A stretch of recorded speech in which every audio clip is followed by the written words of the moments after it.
안녕하세요. 2022년 화순군 강소농 기본교육을 시작하겠습니다. 저는 헙지원센터 조갑순이라고 합니다. 네, 여러분들을 직접 만나 뵙고 수업을 했어야 되는데, 아시겠지만 코로나 확산으로 인해서 이렇게 영상으로 먼저 짧게 짧게 해서 4시간을 준비했고요. 저도 이렇게 영상으로 하는 게 굉장히 쉽지는 않은데, 차라리 이렇게 줌으로 수업을 할 때는 좀 괜찮았는데, 영상으로 저 혼자 이렇게 딱 찍어서 보내려니까 굉장히 쑥스럽고, 어려움이 많이 있지만, 어쨌든 기본교육은 다 이수하셔야 되기 때문에 수업을 준비했으니까 영상으로 잘 끝까지 보시고요. 심화교육 때 저는 여러분들을 만나 뵙도록 하겠습니다. 네, 심화교육을 기대하고요. 먼저 간략하게 제 소개를 조금 하고 지나가야겠죠. 음, 저는 이제 처음에 농업 쪽으로 좀 집중하게 할 때는 사회적 경제, 그러니까 사회적 경제라고 해서 그 취약계층의 일자리 창출이나 뭐 지역사회 공헌이나 이렇게 사회적 기업 아시잖아요. 그런 사회적 농업이나 사회적 기업을 하겠다고 하는 분들, 그러니까 개인의 나 혼자 잘 살아야지 뭐 이런 거보다는 우리 공동체가 힘을 합쳐서 뭔가 같이 한번 노력을 해보자 이런 분들을 도와주자라는 의미로 이제 그쪽 처음에 사업 계획서 쓰는 것부터 스타트업부터 인큐베이팅해서 자립하는 것까지 도움을 주면서 처음에 이제 좀 알게 됐고요. 그래서 그런 분들을 좀 도움을 주려고 재능 기부를 하다 보니까 그분들이 충남 쪽에 이제 거의 한 15개 시군 중에 한 8, 90%, 그때만 해도 한 8, 90%가 전부 농촌에 위치해 있더라고요. 그래서 이분들이 어떻게 도움을 좀 더 실질적인 도움을 드려야 될까 이렇게 좀 고민을 하다가 이렇게 내용을 좀 들여다보니까 사회적 기업 하시는 분들이 보통 이제 좀 많이 어려운 환경에서 일을 시작을 하세요. 그래서 함께 이제 마을 분들 취약계층이라는 게 꼭 장애인만 있는 게 아닌 건 아시잖아요.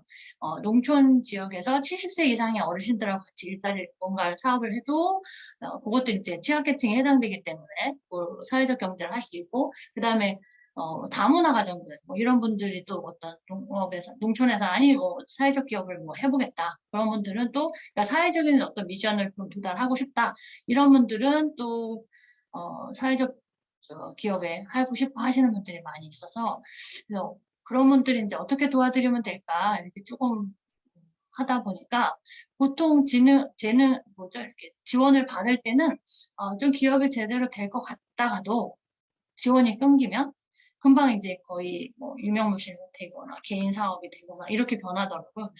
그래서 문제가 뭘까 계속 이제 연구를 하다 보니까 그분들이 결국은 소득이 했구나 이런 결론이 되더라고요. 그래서 소득이 지속적으로 발생하면 일자리 창출을 했던 사람들, 취약계층을 고용했던 사람들도 지속적으로 기업을 운영할 수 있을 텐데 사업을 이제 보통 마을 기업들도 사회적 경제에 속하는데, 마을 분들끼리 마을 기업을 만들어서 운영을 하시다가, 어, 지원이 끊기면 거의 이제 개인 사업하시고 막 이런 분들을 봐서 소득을 지속적으로 만들어주는 게 중요하겠다. 그래서 이제 저도 물론 경영 쪽이고 창업 전문가이지만 마케팅 쪽에 좀 더 관심을 갖게 됐고 그래서 2013년도부터 이제 캘리그라피도 또 배워서 브랜드 같은 거 만드는 것도 좀 도움을 주렸고 그렇게 처음엔 재능 기부를 시작을 하게 됐었어요.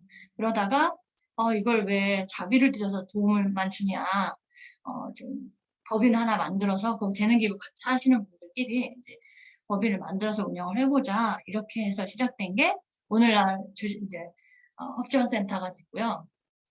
그 헙이라는 단어를 만들 때도 처음에 해피 업그레이드, 헙 업그레이드 그래서 발맞춤을 하다 막 이런 의미로 만들게 됐어요. 그 헙이라는 단어가 있어요. 원래 발맞춰 같다 이런 뭐 구령을 붙이다 이런 뜻이 있거든요. 그래서 그렇게 HUP 이렇게 하다가 이제 농업인들하고 페이스메이커가 돼서 밀고 당기고 서로 도움을 줘야겠다. 네, 그래서 제가 사실은 인생도 바뀐 경우죠. 그래서 저는 이제 원래 운동을 했었었는데 그때부터 본격적으로 농업인들을 좀 더 실질적인 도움을 주고 싶다. 그래서 도와주는 역할을 하는 헙 지원센터 이제 어쩌다 보니 대표까지 맡게 되었습니다. 제 이름은 조갑순이고요. 앞으로 심화교육 때도 여러분을 뵙겠지만 오늘 시간 조절 잘해서 30분씩 지루하지 않게 좀 잘라서 수업을 준비해서 여러분들이 끝까지 잘 들을 수 있도록 한번 달려보도록 하겠습니다. 자, 먼저 오늘 중요하게 이제 먼저 시작할 건요. 오늘은 강선원 교육에 대해서 얘기를 할 거예요. 강선원의 기본교육이니까 일단 강선원 개념에 대한 얘기를 주로 많이 하려고 하고요. 그 다음에 기본 교육 끝나고 심화교육에서는 여러분들이 이제 어떻게 운영하는지 실질적으로 여러분의 이야기를 들을 거예요. 그래서 저는 이렇게 운영을 했는데 농장 운영하다 보니까 이런 부분 힘들었어요. 앞으로 이렇게 하고 싶어요. 이런 이야기들 여러분 얘기 듣고 그다음에 거기에 맞춰서 또 이제 조금씩 조정해보고 이렇게 하도록 할 겁니다.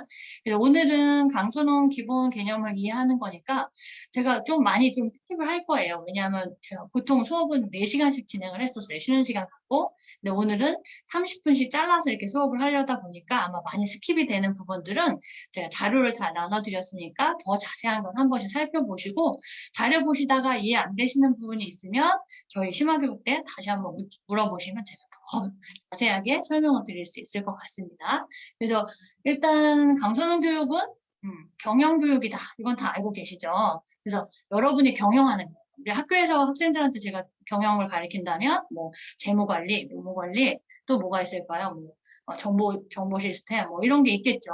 이런 것들이 사실 이론으로 배우는 경영이지만 실제로 여러분들한테 생산하는 부분이 생산관리인 거고요. 그다음에 인력, 외국인 근로자든지 외국 노동자를 써서 아니면 우리가 내가 직접 뭐 경영을 하든지 어쨌든 이제 이런 사람들을 관리하는 거 이런 것도 사실은 경영자로서 우리가 농업 경영체라고 하잖아요. 경영자로서 갖춰야 될 일들인 거잖아요. 그런 부분들. 그 다음에 재무 관리는 무엇보다 경영에서 빠질 수 없는 부분이죠. 사실 재미가 없죠. 재미가 없어 재무가. 재미가 없지만 결국은 이제 들어오고 나가는 수입과 지출에 대한 경영을 하지 못하면 앞으로는 서류상은 다 남는데 뒤에 나머지 남는 게 없어 왜 이러지 뭐 이런 얘기 아마 많이 들어보셨을 거라고요. 그래서 이런 경영 교육이기 때문에 딱딱하고 재미는 없지만 여러분이 이미 하고 계신 거다. 다만 강선원 교육은 작지만 강한 농업인 양성이라고 했잖아요. 그래서 작년보다 올해는 10%만 성장해보자.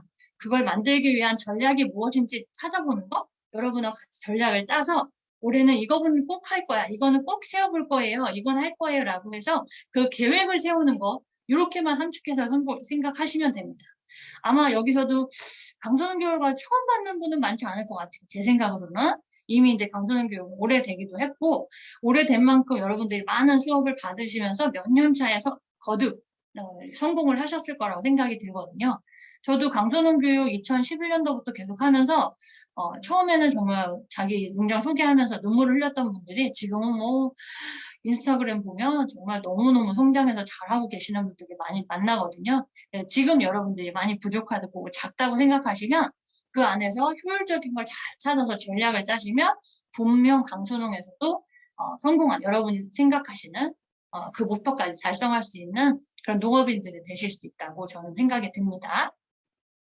자, 그래서 오늘 기본교육은 개념교육이다 이렇게 생각하시면 되고요. 심화교육은 여러분들이 농장 이야기를 해주시면 저하고 같이 고민해서 올해는 그럼 뭘 어떻게 해볼까요? 이거에 대한 전략을 짜는 거다라고 생각하시면 좋을 것 같습니다. 자, 그래서 강선원 교육 기본교육 오늘 시작해 보겠습니다. 자, 먼저 베이징 올림픽이 어제 끝났죠? 네, 끝났어요. 어떻게 말도 많고 탈도 많았는데 가장 치욕스러운 뭐 올림픽이었다라고 한다. 뭐 미국의 통신들은 그렇게 발표를 했다고 하는데 어쨌든 뭐 이런 애 저런 애 해도 일단 어제까지 끝나고 우리나라 기록은 15위 안에 드는 게 목표였는데 어쨌든 14위니까 소기의 목적은 달성한 거죠. 그래서 그뿐만 아니라 진짜 대단하지 않아요, 우리나라? 그쵸? 여러분들이 우리나라 대단해요 라고 생각하는 부분들이 여러 가지가 있을 텐데 제가 이게 오픈 수업이었으면 여러분한테 다 질문을 해서 답을 받았을 텐데 정말 작년에 특히 우리나라 정말 작은 나라인데 전 세계적으로 정말 너무 대단하지 않아? 막 이런 자부심이 팍팍 들 정도의 일들이 참 많았죠. 2021년도에도 뭐 미나리라는 걸 통해서 전 세계 유명한 연예인이 연예계 소식을 알리게 됐기도 했고 시상 소식을 더군다나 뭐 BTS는 뭐 아미들 때문에 전 세계가 들썩들썩 하잖아요. 여러분들도 아마 다 아실 정도니까 그것뿐만이 아니라 또 뭐가 있었죠? 오징어 게임 이어서 미나리에 이어서 이런 것들 때문에 그래서 이제 K-팝의 열기에서 K-푸드까지 계속 갔잖아요. 여러분들한테 직접적으로 연결된 게 아마 K-푸드 소식들이 아닐까 이런 생각이 드는데 이 정도로 우리나라는 이미 전 세계인들이 관심과 주목을 끌 수 있을 만큼의 충분한 여력을 가지고 있는 나라다라고 알고 있다는 거죠. 그래서 여러분들도 아마 전 세계인들의 눈길이 작지만 우리나라, 우리 대한민국에 대한 인상이 되게 높아졌다 하는 걸 실감하시고 있을 것 같아요. 그래서 전 세계인들이 주목하고 있고 경탄으로 바라보는 우리나라인데, 이제 저는 오늘 이런 얘기를 하려고 해요. 그 김누리 교수가 얘기한 부분 중에 몇 가지가, 맞다. 저거 진짜 너무 공감된다. 이런 부분들이 있어서 그거만 잠깐 짚고. 왜냐하면 이건 저만 고민할 일이 아니라 여러분들도 좀 의식이 깨어 있어야 되겠다라는 생각이 들기 때문에 그 부분을 좀 더 짚고, 이 문제가 우리나라는 지금쯤 이제 얘기할 때가 됐어라는 생각이 들어서 자세하게 다루지는 못하지만 그 부분에 몇 가지만이라도 우리가 좀 의식을 같은 방향을 바라보고 싶어서 제가 말씀드리고 싶은 게 있어요. 그게 뭐냐면 이제 아마 3050 클럽을 아시는 분도 있겠지만 모르시는 분들도 많이 있어요. 이 자리에 들어서 아는 분들도 계실 테고. 그래서 3050 클럽이라는 것은 이제 각 나라가 인구가 5천만 이상 되면 우리도 이제 5천만 이상이 됐고요. 그 다음에 뭐 일찍이 일본 같은 경우는 1억 명 이상이 됐죠. 우리는 통일하면 1억이 된다고 하는데 어쨌든 3050 클럽에 가입할 수 있는 나라들은 인구가 5천만 이상이 돼야 되고 인당 국민 총소득이 3만 달러 이상. 우리는 18년도에 3만 달러 이상 그때 이제 가입을 하게 되고 그래서 그런 나라들을 이제 3050 클럽이다라고 하는데요. 그래서 그 중에 몇 개 나라예요. 둘, 넷, 여섯, 7개 나라를 한번 비교를 해봤어요. 그래서 민주주의라고 하는 나라들 이제 쭉 나열이 되어 있는 나라 중에 우리가 7번째에 해당되는데 그 나라 중에서 그 민주주의를 정석을 보여주는 나라가 어디냐, 민주주의를 제대로 구현하고 있는 나라는 어디냐라고 민주주의 다양성 연구소라는 곳이 있는데 세계적으로 권위 있는 그 민주주의 다양성 연구소라는 곳에서 연구를 했다고 해요. 그래서 그 민주주의 정석을 보여준 나라 순위 중에 우리나라를 몇 번째라고요? 네, 첫 번째. 대한민국이 첫 번째라고 해요. 그래서 특히 이제 여기 나온 뒤에 이어지는 나라 6개 나라들 중에 특징은 뭐냐면 잘 보세요. 전부 다 식민지를 경험했던 나라, 식민지를 통치했던, 약탈하고 통치했던 나라들이죠. 말 안 해도 아실 정도로 일본도 포함해서 영국도 그렇고 예, 통치했던 나라. 그러니까 그 나라 중에 우리나라는 어때요? 통치를 당했던 나라잖아요. 그런 나라인데 유례없이 그러니까 우리나라만 제국주의였지가 그러니까 제국주의가 아니었던 나라인데 그럼에도 불구하고 우리나라가 민주주의의 정석을 보여주고 있는 나라라는 거죠. 어떤 의미에서? 여러분 아시잖아요. 촛불 시위. 다 민주주의 누가 만들었어요? 네, 뭐 이런 정치 얘기하려고 하는 건 아니지만 어쨌든 우리나라 이렇게 정말 대단한 나라라는 거죠. 그런데 당신도 행복하십니까? 제가 이렇게 질문을 했는데 나라는 그만큼 위상이 높아지고 뭐 전 세계적으로 그리고 또 민주주의라는 정말 세계에서 정석을 보여준 나라다라고 할 정도로 위상이 높아지고 전 세계인들이 다 알고 있는데 과연 개인에게는 어떨까? 나는 행복한가? 이런 얘기를 한번 해보자는 거예요. 그러니까 이 부분에서 굉장히 좀, 김노리 교수, 원래 중앙대, 저도 이제 대학원 중앙대를 나왔는데, 그 교수님이 강의한 것 중에, 올 초에 1월 2일 날인가 강의한 것 중에, 그 부분이 좀 마음에 너무, 동의를 했어요, 제가. 그래서 여러분하고도 같이 공감하고 싶어서 이제 이걸 준비한 건데, 여러분은 행복하세요? 왜냐면, 전 세계적으로 그렇게 막 위상을 높였다라고 하는데, 실질적으로 우리나라는 18년 동안 쭉 자살률 1위, 노인 자살률 1, 2위를 다투고, 그 다음에 청소년들이 갈등이 제일 심각한 자살자 수, 자살 명수잖아요. 자살자 수가 OECD와 EU를 합친, 유럽연합에 합친 41개 국가 중에 상위의 랭킹한 13위에 해당될 정도로 청소년 문제들도 굉장히 심각하다는 거죠. 그래서 우리나라는 청소년이 불행한 나라. 그리고 특히 그러니까 불평등이 심해서 이 불평등한 나라의 대표, 뭐 이렇게 봐도 과언이 아니다 이렇게 하더라고요. 그래서 상위 10%, 하위 10% 이렇게 부의 차이가 얼마나 될까 보면 상위 10%와 하위 이거는 어떤 차이냐면요. 만약에 여러분하고 저하고 차이가 2배 차이야. 그래도 굉장한 거 아니야. 옆집하고 저 사람은 많이 가졌고 나는 덜 가졌어. 그게 2배야. 그래도 정말 큰 차이 아니야. 2배 차이가 나도. 뭐 서울에 사는 사람과 나와의 차이가 몇 배일까? 이런 생각을 해보신 적이 없어서 그렇지. 그 부에 가진 사람과 안 가진 사람의 차이가 두 배만 해도 굉장히 춥다잖아요. 근데 우리나라는요, 52배의 차이가 있다고 해요. 그러니까 굉장한 차이가 있는 거죠. 그래서 그거를 또 이제 우리나라 전체 부의 차이를 보면 상위 50% 중에 차이가 94.4%의 차이가 상위 50%, 그러니까 반 50%, 50%를 나눴을 때 그 50% 내에서도 그만큼 차이가 많이 나고요. 하위 50% 내에서 5.6% 정도 차이가 있다고. 이 얘기는 무슨 얘기를 하는 거냐면 극단적으로 한번 우리가 잘 생각해 보자고요. 저는 이제 좀 이따 결론은 이제 좀 말씀을 드리겠지만 한번 생각해 보세요. 이 PKT라는 것은 이 사람이 얘기하는 거예요. 토민 PKT라는 사람이 불평등에 대한 거를 베타 지수라고 해서 지수로 나타냈어요. 점수, 숫자로 나타나는 게 있어요. 그래서 이 베타 지수를 만들어낸 사람이 뭐죠? PKT라는 사람이 가장 전 세계적으로 제일 심한 지수를 나타냈을 때가 언제였냐면 그동안 우리나라 빼고 그 전에 그 프랑스 혁명, 그러니까 레미제라블이 배경이 돼요. 우리 여러분 다 레미제라블 아시죠? 그때 뮤지컬 영화로 나오기도 했었죠. 저도 막 많이 봤어요. 한 두 번, 세 번 이렇게 봤던 기억이 나요.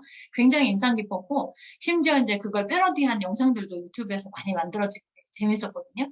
근데 그때가 이제 뭐예요? 결국은 이거 쿠데타를 일으킨 거잖아요. 혁명이 일어난 거잖아요. 그래서 바뀌게 되는 막 이런 과정들이 그림으로 나타난 거잖아요. 근데 그 프랑스 혁명이 있었던 그때가 그 베타 지수가 몇이었냐면 저는 역사상 가장 높은 지수였어요. 그때가 7.2인데 현재 우리나라의 그 베타 지수는 9나 된다고.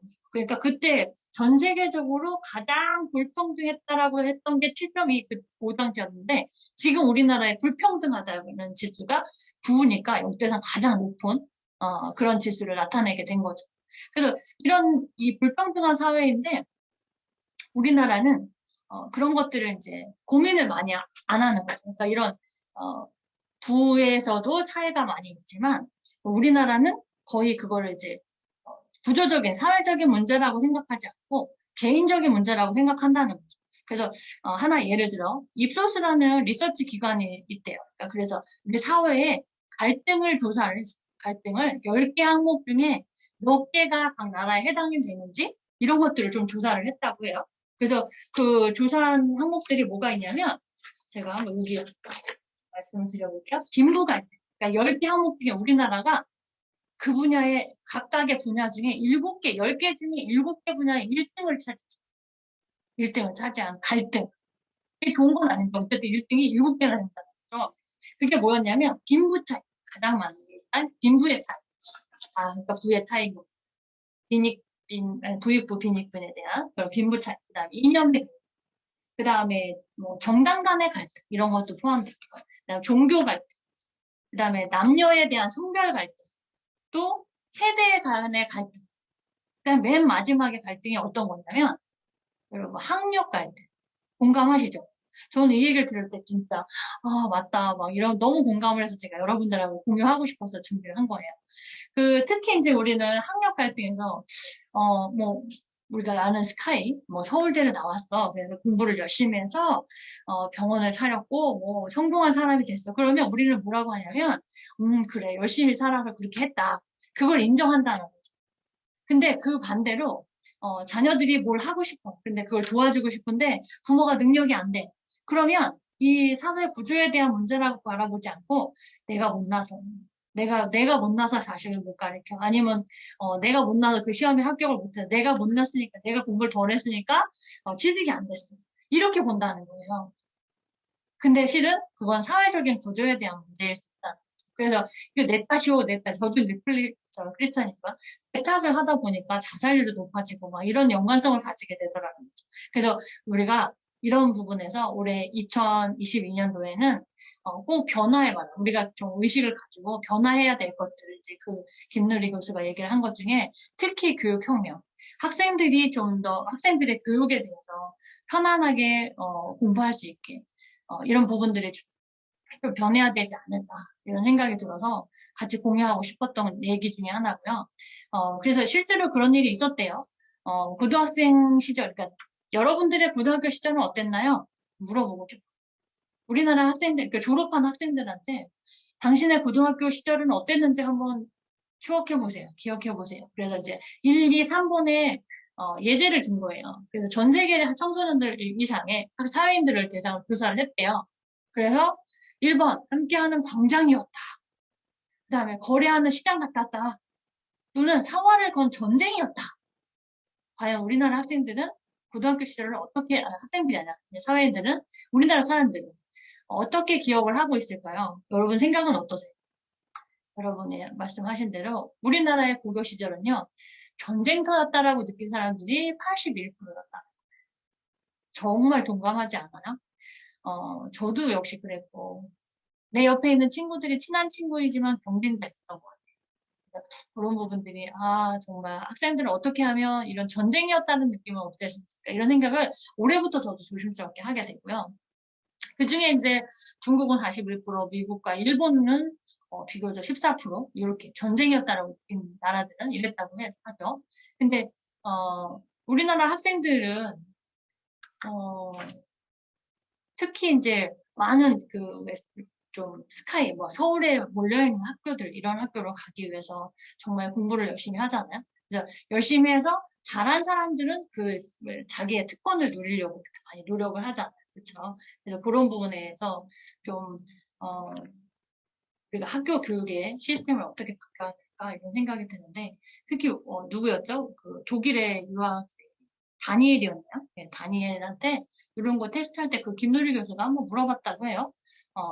당신은 고등학교 시절을 어떻게 기억해? 이렇게 물어봤다고 하죠. 그랬더니 나는 이 안에 없어요. 이 세 가지 문항 중에 나는 없어요. 그래서 어땠는데? 라고 물어보니까 본인의 독일의 학생들의 대체로 그렇다고 하는데 고등학교 시절은 매일매일이 축제였다. 나는 친구들하고 매일매일 놀기만 했다. 그래서 놀면서 경험을 해보고 체험하고 친구들 사귀어보고 하고 싶은 걸 해보는 여행도 가고 막 이런 것들을 자유롭게 할 수 있는 시기가 고등학교 시절이었다. 이렇게 본다는 거죠. 그래서 공부라는 것은 앉아서만 이렇게 하는 게 아니라 뭔가 하나를 막 주입식으로 듣는 게 아니라 청강식으로 듣는 게 아니라 내가 실제로 체험을 해보고 경험을 해서 그 얻어지는 경험들을 사실 이론으로 배울 수 없는 거잖아요. 여러분들 공감하시잖아요. 그래서 그 에듀케이션 교육이라는 거죠. educate. 교육이라는 건 결국은 안에 있는 걸 밖으로 끌어내는 것이다. 그래서 학습하고 체험하고 이렇게 하는 것이 교육이다. 라는 거죠. 그런 부분에 특히 너무 공감이 돼서 우리가 이제 과도기를 지나 이제는 정말 바뀔 때가 됐구나. 그런 생각이 들었을 쯤 이 김누리 교수가 얘기한 것 중에 이제 뭐 한번 관심이 있으시면 뭐 좀 깊이 있게 공부해 보시면 좀 좋을 것 같은데 뭐 이런 선거 제도나 정치의 이런 제도나 뭐 이런 것도 좀 바뀌어야 된다. 근데 그 중에 저는 이제 교육 제도가 바뀌어야 된다. 이건 진짜 지금 더 이상 미루면 안 된다. 이런 생각이 들어요. 특히 앞부분에 얘기한 것처럼 자살률 1위에 딱지는 이제 떼야 되지 않을까 막 이런 생각이 듭니다. 그러니까 우리도 정보 이제 깨어 있어야 돼. 내 탓이오가 아니라 이런 것들을 어떻게 변화시켜줘야 되지? 이런 것들을 좀 더 고민하셨으면 좋겠다 하는 걸로 여러분하고 같이 공감을 해봤으면 하는 바람입니다. 자, 그래서 이제 저는 오늘 본론 수업을 좀 들어가려고 해요. 잠깐만요. 시간을 제가 40분부터 시작을 했으니까 50분, 60분, 10분까지 수업을 할게요. 네. 죄송합니다. 여러분 시간을 보내시죠. 하여튼 지금부터 한 20분만 더 수업을 하고요. 30분까지 잘라서 쉬는 시간 갖고 또 수업을 진행하도록 할 거예요. 그래서 먼저 오늘은 이제 농업은 어떻게 바뀌고 있는지 올해 사실 바뀌는 게 조금 있죠. 항상 해마다 좀 정책들은 바뀌고 제도가 조금 바뀌는 게 있는데 그런 바뀌는 제도들을 조금 더 알아보고요. 그 다음에 트렌드도 좀 알아보고 그 다음에 제일 중요한 건 이제 여러분의 경영 목표를 세우는 게 중요한데 그 경영 목표를 어떻게 세우냐 여러분한테 이제 꿈이 뭐예요? 이래도 어려워요. 목표가 뭐예요? 이러면 꿈보단 조금 쉬워요. 뭘 하고 싶어요? 그렇게 물어봐야 그래도 좀 이야기가 나오거든요. 그래서 오늘은 이제 저 혼자 제가 이론을 설명을 하겠지만 다음 시간에는 여러분 하고 싶은 게 뭐예요? 좋아하는 게 뭐예요? 이런 것들을 이제 물어보면서 여러분에게 맞추는 전략을 짜보는 그런 시간으로 구체적으로 갖도록 할게요. 자, 그래서 오늘 먼저 정부 정책은 어떻게 바뀌는지 좀 알아보려고 해요. 이건 트렌드예요. 우리나라에도 트렌드 연구소라는 게 있죠. 김난도 교수를 주축으로 해서 트렌드 연구소가 있어요. 요건 다음에 혹시 시간이 되면 더 구체적으로 말씀을 드릴게요. 어떻게 변하는지. 여기에서 우리 농촌하고 연관된 게 하나가 있어요. 그거만 말씀을 드릴까요? 우리 러스틱 라이프라는 거 있죠. 러스틱. 러스틱이 뭐냐면, 이제 우리 농촌에 가서 자연에 있는 것들에 대해서 다시 보게 되었다는 거예요. 그래서 시간을 쪼개서 열심히 일할 땐 일하고, 우리가 왜 뭐라 그랬죠? 무슨 라이프를 즐긴다고 했잖아요. 그런데 그런 것처럼 러스티 라이프라는 것은 이제 힐링 막 이런 것과 연계돼서 내가 예전에 있던 그런 농촌의 자원들을 잘 활용을 해서 예전에 있던 자원들을 내가 농촌으로 가면서 그 농촌에 있는 자원을 즐기면서 내 마음의 수양을 갖고 그걸 이제 우리가 알고 있는 치유농업처럼 이렇게 즐긴다는 거죠. 그런 러스틱이에요. 그래서 러스틱 라이프가 이제 그 중에 트렌드 중에 좀 들어있긴 한데 이런 거는 하나하나 보면 굉장히 재미있거든요. 나노 사회 같은 경우도 지금 코로나 때문에 나노 더 얇아졌어요. 그래서 초개인화 사회 이렇게 얘기하는 거예요. 그 중에 하나예요. 그래서 이런 부분들도 있는데 이런 걸 하다 보면 농업정책 시간이 없으니까 조금 넘어갈게요. 대신 이제 다음 시간에 기회 되면 좀 더 말씀을 드릴게요. 그래서 지금은 러스티 라이프를 즐기는 세대들이 트렌드이기 때문에 어떻게 해요? 농촌이 준비를 하고 있어야 된다. 이런 부분으로 좀 더 접근하고 싶다. 그걸 말씀을 드리고요. 지금 아시겠지만 이제 외식 소비 시장도 많이 변화하고 있잖아요. 그죠? 코로나도 앞으로 이게 어떻게 변할까? 저는 작년에 이제 계속 그런 얘기를 했었는데, 그래서 뭘 준비해야 되느냐, 막 이런 얘기를 많이 했어요. 업종별로. 그리고 지금은 뭐 만날 수가 없어요. 그래서 점점 사회적 거리두기를 해서 점점 사회가 더 멀어지고 있어요. 그래서 아까 트렌드에서 알아본 것처럼 초개인화 사회가 되고 있다. 내가 혼자서 지금 제가 여러분 얼굴도 없이 저 혼자 이렇게 수업을 하는 것처럼 이런 사회가 되고 있다는 거죠. 그리고 특히 그 소상공인들도 정말 견디기 힘든 이런 사회가 되고 있었죠. 그래서 이런 시기에 그 외식 소비자들은 어떻게 형태가 변하고 있는지 이런 것들을 좀 주의 깊게 볼 필요는 있어요. 그래서 아시겠지만 방문 외식이 점점 감소했죠. 방문 외식이 감소됐고 반면 또 배달 시장이 그거와 같이 막 급성장을 하게 됐어요. 배달 시장이. 그다음에 온라인 쇼핑은 제가 조사한 바로 의하면 작년 1월에보다는 3월이 훨씬 많이 늘었어요. 그러니까 작년 1월까지만 해도 그래도 금방 나아질 거야 라고 생각을 했는데 3월 가서는 점점 더 확산세가 더 가속화되면서 이거는 농식품도 전에 이제 식품까지는 아니었는데 농식품 먹거리에 대한 식품 시장도 역시 온라인 거래량이 급속히 늘었다. 이런 거를 우리가 알아볼 수 있었거든요. 이런 시대에서 작년 2021년 10대 트렌드 상품 이런 게 있죠. 상품, 키워드로 나타나 있는데 그 중에 이제 하나가 제일 먼저 나온 게 코로나로 인해서 백신에 대한 사실 우리가 백신 그러면 감기 예방 접종 이 정도로 알았었는데 코로나로 인해서 백신이라는 단어를 굉장히 많이 친근하게 생각하게 되었다. 그렇게 아마 아시게 되는 단어 중에 하나 그 백신일 때고요. 그 다음에 아까 앞부분에서 얘기했지만 이제 거래에 대한 소비자들의 현실적인 거래가 좀 많이 이루어지면서 새 거만 사는 소비가 아니라 중고 거래 플랫폼. 저도 사실은 당근을 많이 사용하거든요. 당근. 네. 그래서 당신의 근거리, 당신의 근처라는 당근이라는. 근데 거기는 진짜 누가 이렇게 만들었지? 이런 생각이 들 정도로 필요 없는 물건을 지금 어떻게 보면 약간 증후군처럼 무슨 물건을 사려고 하면 새 거를 검색해서 물건을 주문하는 것보다 당근을 먼저 보게 돼요. 당근을 내가 찾는 게 있나? 누군가에겐 필요 없는 물건이지만 누군가에겐 정말 신상보다 더 좋은, 꼭 필요한, 저렴한 가격에 구매할 수 있는, 득템할 수 있는 좋은 기회. 그게 중고거래 플랫폼인데, 어쨌든 조금 더 알아보고요. 중고거래 플랫폼이 있었고요. 그 다음에 전기 자동차. 갈수록 전기 자동차의 실소유자들이 이제 많이 늘어날 거예요. 판매량도 증가되고 있고, 저도 작년이었죠? 작년 8월인가?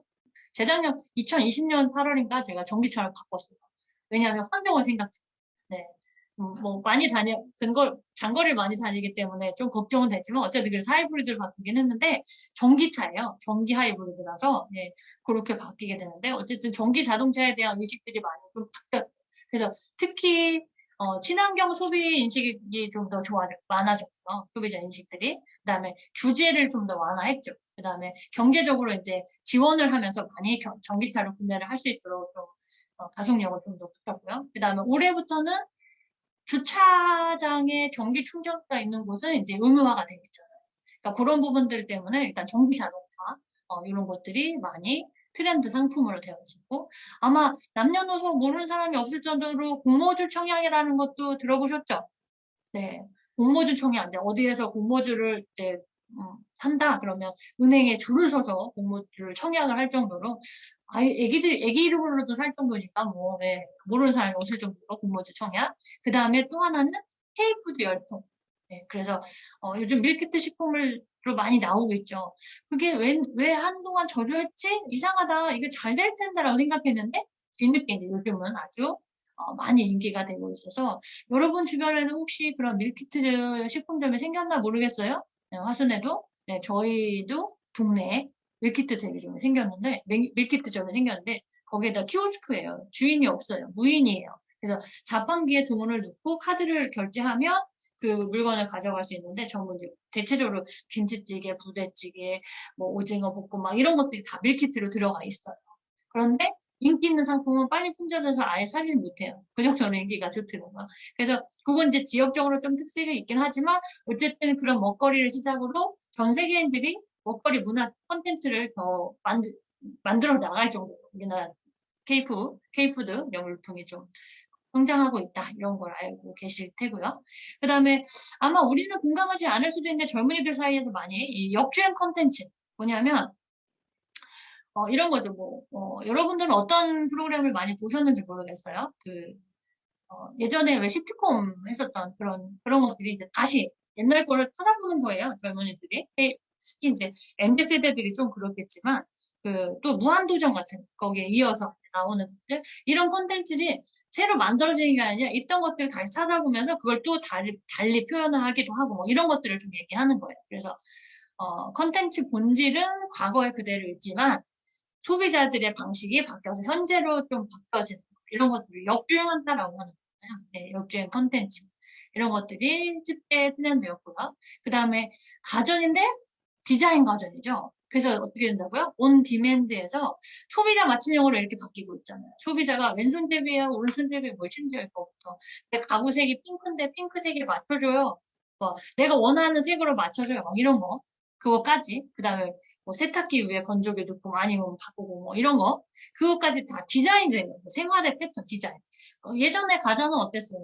뭐 튼튼하고 냉방이 잘 되고 뭐 전력이 좋고 막 이러면 좋았는데 지금 그런 기능성에다가 디자인까지 첨가되는 것들을 얘기한다는 거죠. 그 다음에 저도 작년에 재작년부터 계속 컨설팅을 진행했던 수제 맥주. 네, 농가에서 이제 수제 맥주 보리를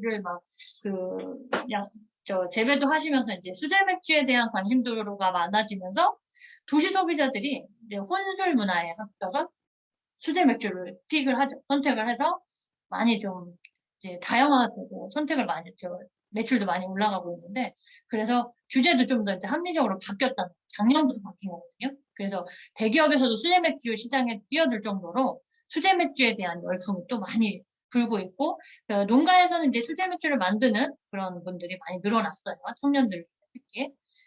자, 그 다음에 여행, 숙박 앱, 어플, 뭐 야놀자부터 시작해서 또 뭐가 있을까요? 대표적으로 뭐 이런 여행이나 숙박 어플리케이션, 어플로 이제 예약을 하고 이런 것들이 많이 좀 성행하게 되었다 이런 거죠. 그 중에 몇 가지만 알아보면 하나 빠질 뻔했네요. 예, 이색 농산물. 그래서 신품종의 계절 농산물. 그다음에 소비자가 선호하는 일단 과일은 어때야 된다고요? 맛있어야 돼. 달아야 돼. 이런 것들. 거기에다가 1인 가족, 2인 가족.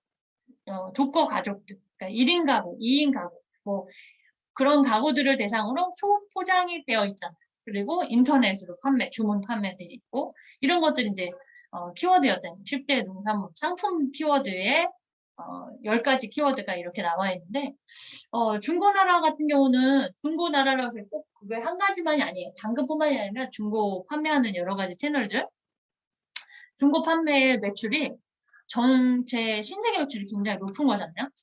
전 전체 신세계 매출이 강남점이 2조 원을 달성했다고 하는데 거기보다 더 높은 중고나라가 5조 원을 매출을 달성했다는 거죠.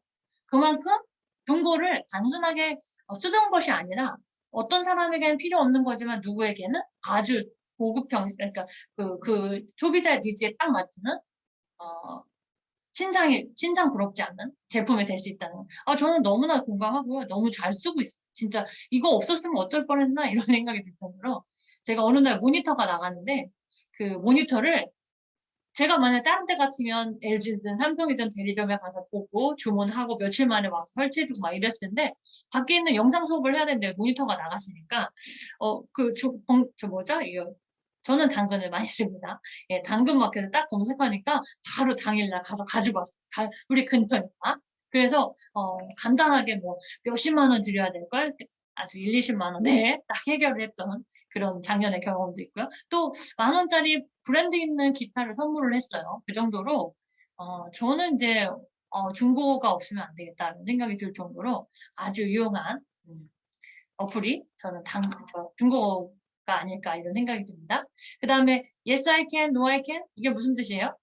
광고에서 많이 보셨을 거예요. 전기차로 많이 바꾸고 있죠. 대기업에서도 전기차를 많이 이제는 전기차만 만들겠다 이런 거. 이 광고 아마 제가 시간이 됐으면 틀어주려고 넣었었는데요. 광고 아마 보실 거예요. 가장 세계적으로 가장 튼튼한 자동차 그럼 생각나시는 게 볼보인데 그 볼보의 광고 보신 적 있으시죠? 볼보에서 어떻게 했죠? 할아버지하고 손녀의 차이죠. 손녀가 딸이 혼자 이제 노는데 어떻게 놀아요? 극단적으로 자동차 얘기만 할게요. 동영상 여러분 다시 한번 찾아보시게. 자동차를 할아버지가 놀아주려고 붕붕 이렇게 했더니 어때요? 이상하다. 이렇게 하잖아요, 얘기가. 손녀가. 이상하다. 그러니까 할아버지는 왜?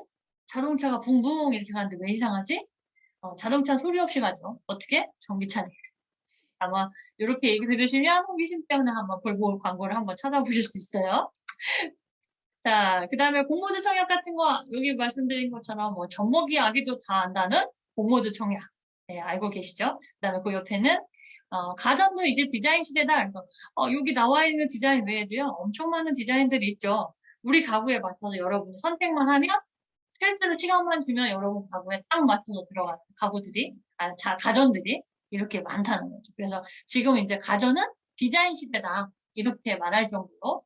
그 다음에 앞에 나와 있는 야놀자나 이런 여기어때나 뭐 이런 거는 이제 숙박이나 여행 어플이죠. 이거 저도 이제 작년에 여행 어플에서 우리 농업인들을 위한 어플을 하나 만들어서 작년에 스타트업에 시작을 했어요. 우리 대학원생 친구들, 그러니까 박사과정이 있는데 아이템을 가지고 농업에서도 벤처가 있어요. 예, 아시죠? 그래서 농업실용화재단에서 창업 벤처가 있거든요. 거기에 발표를 해서 최우수상을 받았답니다. 그래서 작년부터 시작을 했어요. 작년에는 경기도에 20곳만 일단 런칭을 했고요. 올해는 전국적으로 좀 확산할 생각을 가지고 있어요. 어쨌든 이런 어플들도 인기를 끌었고요. 그 다음에 마지막 나왔던 게 이런 과일이잖아요. 특색 있는 과일들. 오늘 트렌드 할 때도 또 얘기를 하겠지만 과일 선호도가 어떤가 잘 보세요. 1위는 어때요? 그러니까 우리나라 사람들이 제일 많이 선호하는 과일? 네, 1위가 뭐였어요? 샤인머스켓. 요즘은 이제 전국적으로 농업인들 만나면 샤인머스켓에 대한 걸 많이 하시는 분도 많고요. 그리고 특히 영동 쪽에는 거의 뭐 캠벨에서 샤인머스켓으로 바뀌었다라고 해도 과언이 아닐 정도예요. 그 다음에 2위가 신비복숭아, 뭐 납작복숭아 아시죠? 납작복숭아. 그 다음에 3위가 애플수박이에요. 특색 있는 과일. 이렇게 다 돼 있고요. 저 뒤에 가면 이 부분에 대해서 조금 더 이제 말씀을 드릴게요. 그래서 이런 샤인머스켓이나 납작복숭아에 대해서 소비자들이 어떻게 인식을 하고 있는지, 그 다음에 이런 과일들의 선호도가 어떤지도 한번 알아보도록 하겠습니다. 자, 이거는 그 상품의 의미가 어떻게 되느냐, 이거. 백신 같은 경우는 이제 불확실성에서 생존 전략으로 구성은 이렇게 표현을 한 거죠. 요거는 트렌드에 나오는 교재에 책에 들어있는 내용이라서 더 구체적으로 알고 싶다 그러면 한번 읽어보셔도 저는 추천드려요. 그 다음에 불확실성 하에서의 생존 전략으로 구성한 게 이제 중고거래 플랫폼. 그 소비의 뭐라 그러죠? 이렇게 알뜰 소비. 현실적인 소비, 이런 것들을 얘기하는 중고거래 플랫폼. 그 다음에 중고거래는 이제 틈새 프리미엄일 수도 있어요. 그래서 틈새를 타고, 그러니까 좋은 거는 아예 좋게, 비싼 건 아예 비싼 프리미엄. 근데 저렴하고 또는 이제 내가 실제 사용하기 위해서 거액을 들여서 하는 것보다는 이왕이면 이렇게 좀 내가 남이 쓰던 거지만 좀 도움을 받고 저렴한 가격에 실사용할 수 있는 거 이런 것들을 좀 더 선호하는 거 이런 것들도 네, 중고거래 플랫폼이 가지고 있는 특징이라고 할 수 있겠죠. 그다음에 전기자동차 같은 경우도 이제 뭐 2050 탄소 환경을 생각하는 탄소 틈새 프리미엄일 수 있고요. 그다음에 공모주 청약 같은 경우도 네, 생존 전략이겠죠. 네. 그다음에 언택트 기술, 모바일 생활화를 통해서 공모주 이렇게 보고 청약을 하는 게 아니라 인터넷으로 오픈 그러면 벌써 마감됐다 이렇게 아마 들어보셨을 거예요. 그다음에 K푸드는 내가 만든 직접 재미를 추구하는 이런 의미를 가지고 있고요. 역주행 컨텐츠는 뭐라 그랬어요? 예전의 것들을 다시 한번 찾아보는 이렇게 그런 것들을 내가 만드는 재미 추구형 그다음에 그런 의미를 가지고 있고요. 그다음에 역시 이거는 이제 유튜브나 이런 것들을 통해서 다시 한번 보면서 그 MZ 세대들이 다시 그런 것들에 대해서 재미를 느끼고 이런 거잖아요. 네, 이것도 언택트 기술의 하나인 거고요. 그다음에 디자인 과정은 틈새일 수도 있고 또 생활 플랫폼인 거죠. 네, 디자인 과정은 나에게 맡겨주는 거. 그다음에 수제는 뭐 직접 만들어 보기도 하고 또는 만들어진 걸 구매도 하고 이런 거기 때문에 맥주의 차별화를 가지고 있는 틈새 프리미엄이기도 한 거죠. 그다음에 숙박앱도 여러 가지 의미를 가지고 있는데 모바일에 대한 쉽게 접근해서 예약을 하고 막 이런 것들이 이제 이미 생활화된 것 같아요. 이미 예약이 좀 생활화된 게 아닐까 이렇게 생각이 듭니다. 그다음에 일생 농산물에 대해서는 농산물인데 소비자들이 더 원한 소비자 맞춤형 이렇게 좀 틈새 프리미엄의 의미를 가지고 있지 않나 이렇게 생각이 듭니다. 자, 이렇게 하고요. 일단 쉬는 시간 좀 갖고 이어서 진행을 할게요. 자, 수고 많으셨고요. 다음 시간에 두 번째 수업에서 뵙도록 하겠습니다. 감사합니다.